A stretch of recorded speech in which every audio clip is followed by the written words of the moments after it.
예수님이 이 땅에 오신 목적이 있습니다. 무엇하러 오셨을까요? 마가복음 1장 15절은 이르시되 때가 찼고 하나님의 나라가 가까이 왔으니 회개하고 복음을 믿으라. 하나님의 나라를 세우기 위해 이 땅에 오신 거예요. 하나님의 나라는 하나님이 다스리는 나라, 하나님이 통치하는 나라를 이야기하는 거예요. 하나님의 나라를 세우려고 성전에 들어가셔서 장사하는 제사장과 레위인을 쫓아내고 그리고 상을 뒤집어 엎고 이런 폭력적인 행동들도 하신 이유가 하나님의 나라를 세우기 위함이었어요. 예수님이 이 땅에 오셔서 하나님의 나라를 세우려고 싸우다가 몸부림치다가 유대교하고 부딪혔고 그리고 유대교 종교 권력을 가진 사람들에 의해 예수님이 십자가에 못 박혀 죽임을 당하셨어요. 예수님이 십자가에 못 박아 죽임당하려고 오셨다. 그거는 50점입니다. 예수님은 이 땅에 하나님의 나라를 세우려고 오신 분이셔요. 그래서 2000년 전에 하나님의 나라를 세우기 위해 이 땅에 오셔서 무엇을 하셨습니까? 회당에 들어가셔서 가르치셨어요. 복음을 전하셨어요. 여러 가지 질병으로 연약함에 빠진 백성들을 치료하고 고치셨어요. 오늘 우리 교회는 예수님의 사역을 감당하는 교회입니다. 우리 교회가 예수님의 사역을 감당해서 복음을 전하고 말씀을 가르치고 연약한 자들을 위하여 중보기도 해야 하는 이유는 무엇입니까? 하나님의 나라를 우리 교회를 통해 우리 시대에 세워보자는 거예요. 하나님의 나라를 세울 목적으로 교회는 존재하고 있는 겁니다. 화요일 날은 예수님께서 많은 사역을 하셨어요. 대단히 분주한 시간을 보내셨는데 포도원 농부의 비유, 혼인잔치 비유, 무화과 나무 비유, 성전이 무너질 것에 대해서 예언을 하신 날이 바로 화요일입니다. 또한 내가 체포당할 거야, 그리고 죽을 거야. 그러나 사흘 후에 다시 살아날 것을 예언한 날도 오늘 화요일입니다. 예수님의 왕성한 사역을 지켜보는 유대 종교 지도자들의 마음은 편안하지가 않아요. 그래서 누가복음 22장 2절 말씀은 대제사장들과 서기관들이 예수를 무슨 방도로 죽일까 궁리하니 이는 그들이 백성을 두려워 함이러라. 예수가 이방인의 뜰에서 폭동을 난동을 일으켜서 가축들을 내쫓고 제사장과 레위인들을 야단치고 그랬다고 하는 보고가 착착착 대제사장에게 보고가 되었어요. 대제사장이 분노했습니다. 예수 어디 있어? 그랬더니 성 밖으로 나갔다는 거예요. 그 분한 마음을 견디지 못하고 하룻밤을 지나고 있는데 예수가 들어왔다는 보고가 다시 들어왔어요. 그래서 오늘 27절 말씀에 보면 예수님이 성전에서 걸어 다니고 있을 때 대제사장들과 서기관들과 장로들이 나와왔다. 대제사장들, 현직 가야바, 전직 안나스 두 사람의 대제사장과 장로들과 서기관, 산헤드린 공회 회원들입니다. 요즘 국회로 표현하면 국회의장도 있고 부의장도 있고 그리고 각 위원장도 있고 국회의원들이 주르륵 해가지고 예수에게 몰려온 거예요. 그래서 묻는 겁니다. 두 가지 질문을 던졌어요. 왜? 어떻게 이 서기관도 보내보고 바리새인도 보내보고 사두개인도 보내보고 이렇게 자꾸 예수를 올무에 걸어서 넘어지게 해서 율법 파괴자로 정죄하려고 하는데 예수가 걸려들질 않는 거예요. 그래서 이번에는 대제사장과 장로와 서기관들이 다 몰려 나온 거예요. 그래서 예수에게 질문을 던집니다. 예수를 죽이려고 하는 시도는 점점점 강해지고 있어요.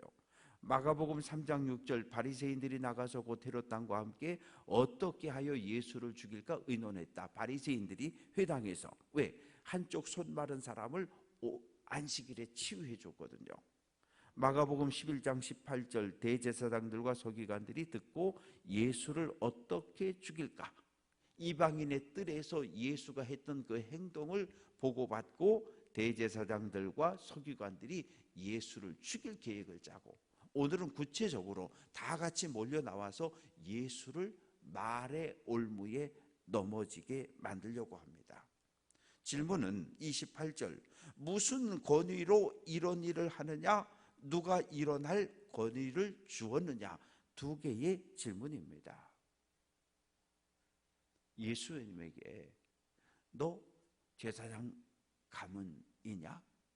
너 제사장이냐? 묻는 거예요. 예수님은 제사장 가문이 아니잖아요. 왜? 유다 지파에서 왔으니까. 제사장 가문은 레위 지파에 속해 있는데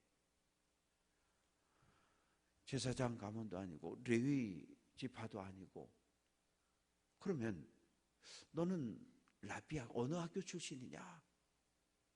어느 신학대학을, 어느 위대한 랍비 밑에서 교육을 받은 제자냐?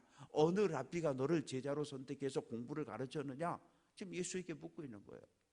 나는 랍비 학교를 들어간 적도 없고 졸업한 적도 없고 어느 위대한 랍비가 나를 제자로 택해 준 적도 없고, 그러니까 무자격자란 얘기죠. 대제사장이나 서기관 장로들이 볼 때 저거 신학대학도 안 나온 거예요. 예수님은 신학대학도 안 나온 분이에요.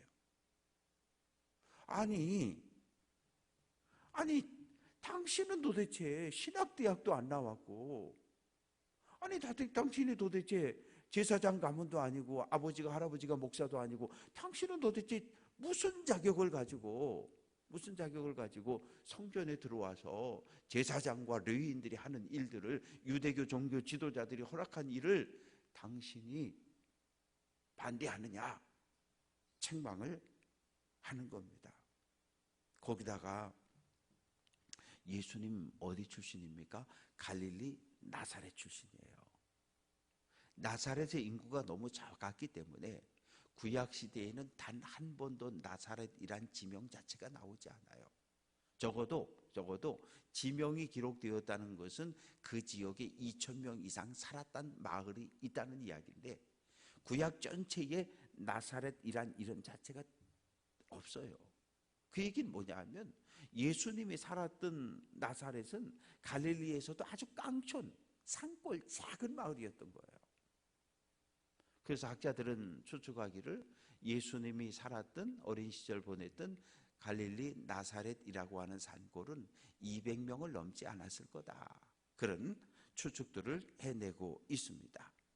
이 빌립이 나다나엘을 만나서 예수님께 가보자, 위대한 선지자가 있다, 가보자 그랬더니 뭐라 그래요? 근데 그분이 갈릴리 나사렛 출신이야. 그 얘기를 딱 듣더니 나다나엘이 요한복음 1장 46절에서 에이, 나사렛에서 무슨 선한 것이 날 수 있어? 비웃고 조롱합니다. 그냥 단 한 가지예요. 나사렛 출신이라고 하는 단 한 가지 이유로. 예수님을 향해서 대제사장은 말하는 건, 너는 성전에 들어와서 그런 말과 행동을 한 자격이 없어. 너는 신학대학도 안 나왔고 제사장의 자식도 아니고 너 함부로 까불지 마. 그렇게 협박을 하고 있습니다. 두 번째는 성전 안에 장사하고 있는 사람들을 내쫓을 권위를, 권세를, 권력을 누가 너에게 주었느냐? 이방인의 뜰에 가축 시장을 개설한 것은 가야바 자기 자신이란 말이에요. 내가 대제사장이 허락을 해서 이방인의 뜰에 동물 시장을 열었는데, 내가 허락했는데, 대제사장이 허락했는데, 유대교가 정한 법인데 당신이 뭔데 이방인의 뜰에 있는 동물 시장을 없애버렸느냐? 이러면서 책망을 하고 있습니다. 만약에 예수님이 나 하늘 아버지의 권세로 유임을 받아서 내가 행한 거야, 그래? 그러면 예수를 신성 모독죄로 몰고 가면 되는 거거든요. 그 예수님이 무슨 대답을 하든지 걸려 넘어지게 해서 예수를 심판대에 세울 계획을 가지고 있습니다. 근데 예수님이 답은 안 하셔요. 그러면서 대신 예수님이 반대로 질문을 던지시는 겁니다. 그러면 내가 여러분에게 하나 물어보겠습니다. 요한의 세례가 하늘로부터 온 것입니까? 사람들로부터 왔습니까? 그랬더니 답을 탁 대기가 어려우니까 잠깐만요. 그리고 모여가지고 회의를 하는 거예요. 이거 뭐라고 대답해야 되지? 하늘로부터 왔다. 그러면 이거 왜 세례 요한을 선지자로 인정하지 않았냐고 야단 맞을 텐데 왜요? 지금도 마찬가지죠. 어느 교회 목사님, 어느 성당의 신부님, 어느 절의 주지를 경찰서에 갖다 가뒀다? 그러면 가만히 있습니까? 제가 만약에 경찰서 가서 조사받으면 여러분들이 가만히 있겠냐고요. 교회에 모여서 기도해야 하고 경찰서 앞에 가서 우리 목사님 석방하라고 소리 지르고 그럴 거 아니겠어요? 세례 요한이 헤롯 안디바에게 체포돼서 마케리수 왕궁에 있는 감옥에 갇혔어요. 그런데 유대교 지도자들이 침묵합니다. 어느 누구도 세례 요한을 석방하라고 소리치지 않았어요. 왜? 세례 요한 때문에 성전 창고의 재정이 점점점 줄어들었거든요.